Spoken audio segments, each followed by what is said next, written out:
Halo semuanya, selamat datang di videonya Siska. Karena di video aku sebelumnya tentang cara menjadi perawat dapat banyak komentar positif dari kalian, di video kali ini aku mau bikin Q&A tentang sekolah perawat. Oke, jadi di depan aku sekarang udah ada kamera, udah ada laptop, dan aku udah siap bahas pertanyaan dari kalian. Udah mirip kayak vlogger beneran belum? Langsung aja kita mulai ya, check this out. Pertanyaan pertama, Kak, kalau SMA jurusan IPS, bisakah ambil jurusan keperawatan di kuliah nanti? Kalau misalnya SMK, bisa juga nggak? Jawabannya tentu aja bisa, asalkan kalian lulus tes masuk dan juga memenuhi persyaratan. Karena aku sendiri juga bukan lulusan SMA, dan basicnya bukan IPA, aku dulu lulusan SMK, jurusannya manajemen bisnis. Tapi karena pada saat itu SMK lagi digadang-gadang karena dia bagus akan kualitas, ditambah dia juga gratis, dan pada saat itu keluarga aku lagi dalam masalah ekonomi, jadi aku tidak bisa melanjutkan sekolah ke SMA. Walaupun sebenarnya nilai aku ini cukup untuk masuk ke SMA, tapi oleh orang tua aku lebih dianjurkan untuk melanjutkan ke SMK. Awal ikut tes seleksi perawat tentu aja ada rasa minder, karena mayoritas yang mendaftar itu adalah anak lulusan SMA, dan lulusan SMK itu kayak minoritas banget. Terus ada rasa takut juga, karena basic materi yang aku dapat ini nggak sedetail kayak anak SMA. Terutama untuk pelajaran umumnya kayak matematika, IPA, fisika, kimia. Tapi dari situ aku tetap berusaha dengan pinjam beberapa buku dari teman SMA aku. Beberapa buku yang aku pinjam pada saat itu contohnya kayak buku pelajaran umum, buku IPA, matematika, fisika, buku latihan soal. Terus aku juga sempat beli buku SNMPTN karena basic tes seleksi itu biasanya kurang lebih sama. Jadi buat yang bukan anak SMA jangan nyerah ya. Lanjut ke pertanyaan nomor 2. Kalau jadi perawat apa harus SMK-nya jurusan perawat? Jawabannya enggak. Tanpa kalian masuk SMK perawat, kalian bisa kok jadi perawat. Dengan cara setelah kalian lulus SMA, kalian mendaftarkan diri ke perguruan tinggi, ambil jurusan perawat, dan kalian bisa memilih untuk meneruskan di bidang D3 ataupun S1. Jadi nggak harus masuk SMK perawat untuk jadi perawat. Pertanyaan ketiga, Poltekkes bisa jurusan IPS nggak? Pengalaman aku dulu nih, waktu aku masih cari-cari info tentang kampus, aku pernah berangkat ke Poltekkes. Pada saat itu aku berangkatnya sama teman aku yang jurusan SMA, dan pada saat itu aku bertanya dengan salah satu petugasnya, istilahnya kayak sekedar konsul aja gitu ya. Konsul tentang bisa nggak kira-kira meneruskan ke jurusan keperawatan, terus apa aja yang perlu disiapin, dan lain sebagainya. Dan aku juga jelasin ke petugasnya kalau aku ini lulusan SMK yang basicnya adalah manajemen bisnis. Dan tanggapan dari petugasnya adalah tidak menyarankan anak SMK untuk melanjutkan pendidikan ke jurusan medis, terutama perawat. Bisa sih masuk ke jurusan medis, tapi kalau ambilnya di kesehatan lingkungan. Pada saat itu tentunya aku merasa agak sedih, agak down. Entah ini semacam penyesuaian berdasarkan tingkat pendidikan atau aku sedang di-underestimate pada saat itu. Karena dikhawatirkan nanti tidak mampu mengikuti pendidikan yang akan dijalani. Tapi itu dulu ya, jangan disamakan dengan yang sekarang. Karena aku juga ada temen yang lulusan Poltekkes, dan ketika aku ceritain pengalaman aku, tanggapan dia itu kayak, enggak kok, sebenarnya bisa kok. Dan kesimpulan aku kayaknya, nggak peduli apapun urusan kalian, asalkan kamu mau nyoba, kamu nggak nyerah, kamu bisa melewati tes seleksinya, pasti deh kamu bisa masuk. Jadi jangan takut dulu ya. Dan juga usaha kalian itu harus 2 kali lipat dari anak SMA, karena kalian harus menyesuaikan dengan beberapa mata pelajaran yang nggak terlalu detail di bidang kalian, tapi mendetail banget di jurusan SMA. Poinnya adalah kalian lolos ujian tes masuk dan juga sesuai dengan kriteria persyaratan. Kalau nilai kalian tinggi walaupun kalian bukan anak SMA, masa iya bakal ditolak? Pertanyaan keempat, Kak, apakah betul kalau masuk jurusan perawat itu harus pintar matematika, fisika, kimia? Kalau dibilang pinter sampai jago itu kayaknya nggak juga. Karena tingkat kecerdasan orang itu kan pastinya beda-beda. Ada yang jago, ada yang B aja tapi dia itu jeli. Jadi menurut aku asalkan kamu paham dan bisa mengikuti materinya, semua bakalan fine-fine aja. Yang penting kalian tetap latihan, dan latihan. Nggak ada kok yang nggak mungkin. Pelajaran kayak matematika, fisika, kimia itu tentunya pasti ada. Kayak teknik penghitungan dosis, jenis-jenis senyawa kimia, dan lain sebagainya. Tapi semua itu kan bisa dipelajari. Kalian nggak harus jago banget, nggak harus pinter banget buat mengerti itu semua. Asalkan kalian tekun, kalian giat dan mau berlatih, pasti kok kalian bisa. Pertanyaan kelima, apa kalau jurusan perawat harus kuliah? Tentu saja harus. Syarat utama perawat diizinkan untuk bekerja di rumah sakit adalah perawat yang telah teregistrasi, baik itu diploma ataupun profesi nurse. Nah, perawat yang telah diregistrasi dan telah diakui ini memiliki lisensi untuk melakukan praktik keperawatan dan dia juga memiliki perlindungan hukum. Registrasi dan lisensi ini diberikan oleh lembaga yang telah ditunjuk oleh pemerintah atau melalui undang-undang.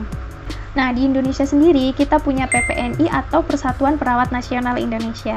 Pertanyaan ke-6, jurusan keperawatan apa harus bisa bahasa Inggris? Jawabannya harus, walaupun tidak fasih, tapi seenggaknya sedikit banyak kamu harus tahu.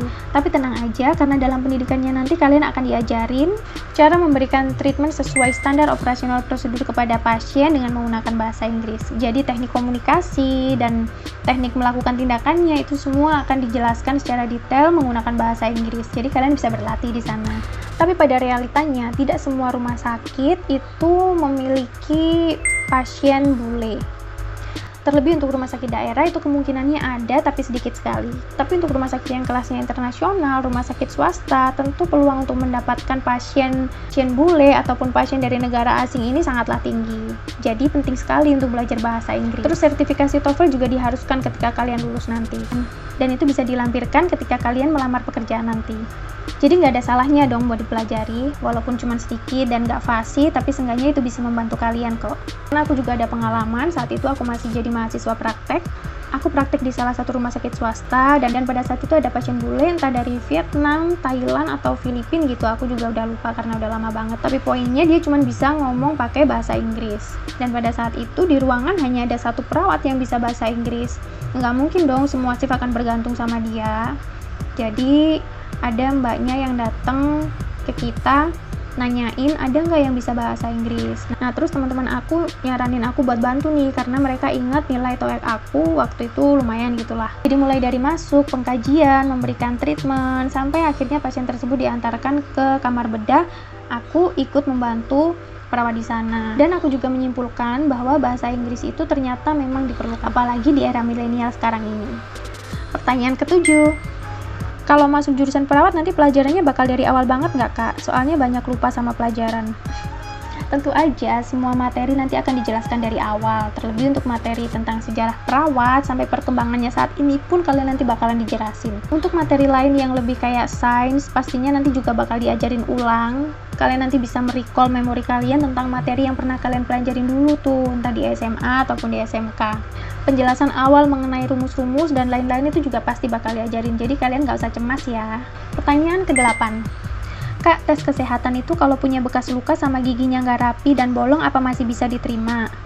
Jawabannya bisa dong. Kalau dilihat lagi, standar penerimaan mahasiswa keperawatan itu mengacu pada tinggi badan, tes buta warna, tidak juli, dan lulus tes persyaratan umum. Jadi untuk masalah ketidaksempurnaan fisik, jangan terlalu dipikirkan ya, karena ini tidak termasuk dalam salah satu syaratnya.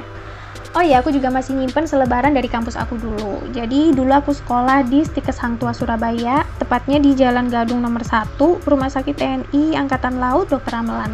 Nah, di sini untuk prosedur penerimaan, persyaratan umumnya adalah lulusan SMU atau SMK semua jurusan. Karena mereka mau menerima dari jurusan SMK, makanya aku daftar di sini. Terus, tinggi badan pria itu 158 cm dan wanitanya 152. Lalu lulus ujian tes masuk, tidak buta warna total dan tidak juling atau strabismus. Lalu mengisi formulir pendaftaran, fotokopi ijazah, transkrip, pas foto, dan lain sebagainya. Nah, jadi kalian nggak usah cemas lagi ya, ketidaksempurnaan fisik kayak gitu tidak akan menjadi tolak ukur persyaratan masuknya kok.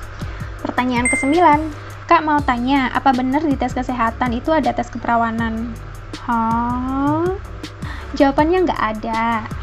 Seperti yang aku bilang tadi, tes kesehatan nanti cuma meliputi pengukuran tinggi badan, berat badan, tes mata. Lalu pertanyaan nomor 8 dan 9 ini menurut aku sangat berkaitan. Karena tes kesempurnaan fisik seperti ini biasanya diperuntukkan untuk tes kemiliteran, kayak tes angkatan laut, angkatan darat, Polri, dan lain sebagainya.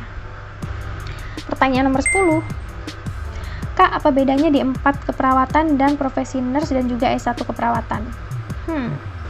Nah, sebelumnya aku mau jelasin dulu kalau perawat itu terbagi jadi 2, yaitu perawat vokasional dan perawat profesional. Untuk perawat vokasional, ini adalah perawat dengan jenjang pendidikan terakhirnya itu diploma, minimal D3. Nah, ada juga D4. Untuk perawat dengan lulusan D4, ini nanti standarnya hampir sama dengan S1. Selanjutnya kita ke perawat profesional.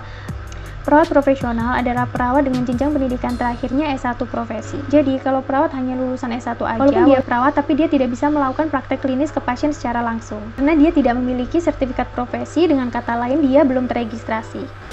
Sedangkan profesi nurse, itu adalah pemantapan perawat setelah dia mengambil pendidikan S1. Jadi, dia baru bisa disebut sebagai perawat profesional yang telah terregistrasi kalau dia telah menempuh pendidikan S1 dan profesi nurse. Pertanyaan ke-11. Kak, kalau lulusan SMK keperawatan apa bisa bekerja di rumah sakit? Jawabannya bisa, tapi bidang pekerjaannya bukan untuk merawat pasien secara langsung dan keseluruhan, seperti pemberian obat, melakukan tindakan medis, dan lain sebagainya. Jadi perannya nanti adalah sebagai asisten perawat dan membantu pekerjaan perawat yang lainnya, seperti first aid, memandikan pasien, dan membantu kebutuhan dasar manusia yang lainnya. Pertanyaan ke-12, apakah D3 bisa buka klinik praktek di rumah?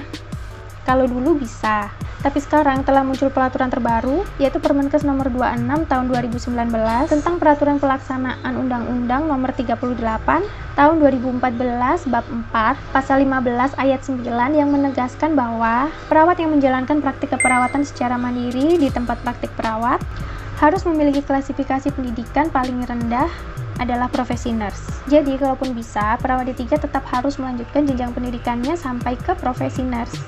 Pertanyaan ke-13, kalau perawat lulus mau melanjutkan ke kedokteran bisa nggak?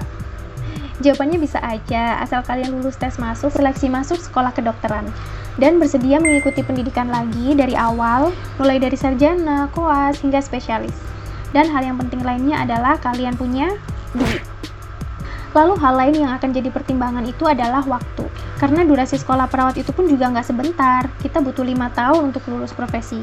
Karena durasi pendidikan yang udah cukup lama, kalau kalian merasa mampu dan merasa siap, tentu saja itu bukan halangan. Seperti kata pepatah, tidak ada kata terlambat kok untuk belajar. Pertanyaan ke-14. Pengen jadi perawat tapi lihat jarum suntik aja ngilu. Beberapa memang ada yang komen kalau takut jarum suntik, takut lihat darah, merasa jijik, dan lain sebagainya. Tapi kalian harus tahu, kalau yang dihandle dari perawat itu lebih dari itu semua. Lebih dari sekedar jarum dan darah aja, hal yang kita handle itu juga banyak, seperti cairan tubuh, urin, pupnya pasien, nanah, luka jaringan, aroma luka, dan lain sebagainya. Terus juga ada beberapa tindakan gawat darurat yang perlu kalian kuasai karena nggak ada waktu untuk kalian merasa takut. Mau nggak mau kalian harus melakukan.